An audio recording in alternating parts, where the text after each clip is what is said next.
Baisiausia yra tai, kad šiandieną dar gyventojai, ko gero, nesupranta, bet daro problemą. Tai yra šiandieną kiekvienas žmogus apsimetęs žurnalistu, jisai gali visus duomenys jūsų ištraukti. Pavyzdžiui, aš šiandieną apsimetu žurnalistu, įsidarbinu, nežinau, įkuriu laikraštį Šluotą, tampu ali žurnalistu, užprašau registrų centro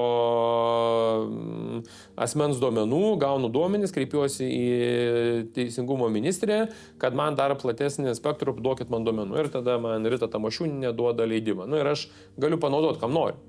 Ir žiūrėkit, kas tinka, aš esu žurnalistas, koks nors, nežinau, Hami Hamu, ne?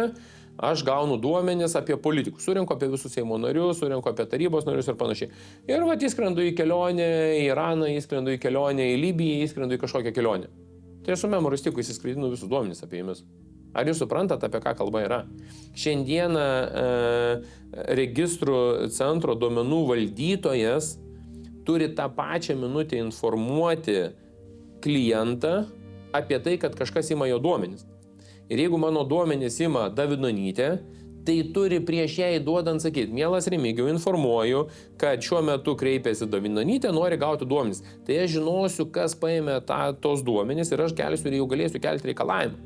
O ką aš žinau, gal Davidonytė dirba su Kremliumi, gal jinai yra kokia dvigubė agentė, gal jinai yra valstybės išdavikė ir jinai surinkus mano duomenis nuveža kitai priešiškai valstybei. Ir kitas yra dalykas, prisiminkite Černiauskas, kai buvo žurnalistas, jisai prisidengdamas žurnalistų, rinko duomenis, imdavo pinigus, tą informaciją jisai parduodavo kam?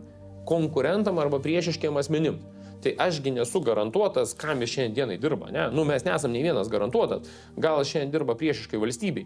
Ir čia aš manau, kad Valstybės saugumo departamentas, premjerė, vyriausybė, kartu inkorporė ir valdančioji dauguma turėtų, mano galva, uždrausti duomenų teikimą, duomenų davimą asmenims, kurie šiaip su jos prašo. Dabar manęs neinformuoja, lygiai taip pat, Nidos meras pasirodo ten 3-4 mėnesiai jo duomenis kažkas buvo paėmę, kitų duomenis, arba atsakymas, tai jūs galite pasidomėti, kas jūsų duomenim žiūrit. Tai tu esi mano duomenų prižiūrėtojas, tau aš suteikiau įgaliojimą administruoti, prižiūrėti, o ne tam, kad aš pats dar tave turėčiau prižiūrėti. Tai nepamirškim, kad ta istorija atsirado dar, kaip čia, korporė arba šalia, galim sakyti, tai Balžeko istorija. Tai vienas įtakingiausių ir turtingiausių Lietuvos žmonių, kuris valdo 15 minučių ir valdo dar kitus informavimo priemonės, tai lygiai taip pat irgi duomenys buvo atskleisti ir tada jo nekilnojamo turto objekto paskirties klausimas, nes paskirtis viena, registruota kita, klausimas ar dėl to registravosi tenais, kad gautų nemokamai važiavimą į Nidą, gal ten privilegijas gautų ir panašiai. Ir sukilo. Bet kas išpublikavo tą visą duomenų nutekinimą? Tai išpublikavo ta pati 15 minučių žurnalistė Damulytė. Kol jų niekas neparušėja, tol niekam nėra įdomu. Ir įsivaizduokit, jeigu, pavyzdžiui, dabar paimtų kokio Malinausko visos šeimos narių nekilnojamo turto išrašą paimtų. Ar ten Tapino paimtų, žinai, ar ten kitų. Žinot, koks čia skandalas kiltų valstybė?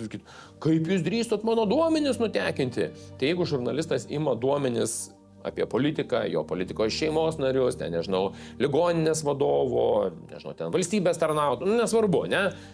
Tai tokiu atveju atsiranda prievolė ir teisė jiem visiems. Tai dabar sako, žurnalistas turi teisę gauti informaciją. Ok, aš sutinku, jie tikrai turi, jis privalo gauti. Bet dabar ar politikas turi gauti informaciją, ar visuomenė turi gauti informaciją apie žurnalistą, kuris rašo užsakomasias publikacijas? Aš manau, irgi turi, ne?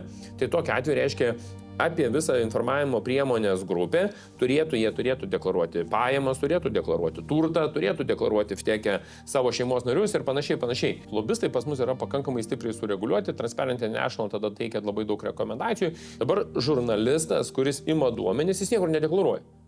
Tai jis aiškiai turi deklaruoti vtekę. Kiek jis, pavyzdžiui, iš kultūros ministerijos gauna pinigų, kiek iš ministerijų gauna pinigų, kiek iš pavaldžių institucijų gauna, kiek iš savivaldybių gauna ir koks jo yra interesas politikui. Gal išaiškės taip, kad jis yra verslininkas, kuris gauna 45% iš valstybės biudžeto užsakymų, bet jisai nieko nedeklaruoja, toliau durnių vaizduoja, kad jis yra skaidrus ir pasąžininkas ir pats moralus.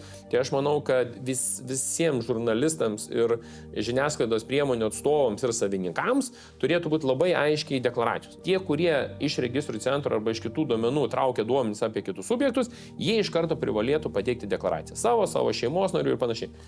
Kai šis pasiūlymas atsiras Seime, patikėkit manim, laisvės lovio gynimai bus su Seimo pamatų nugriuvimais.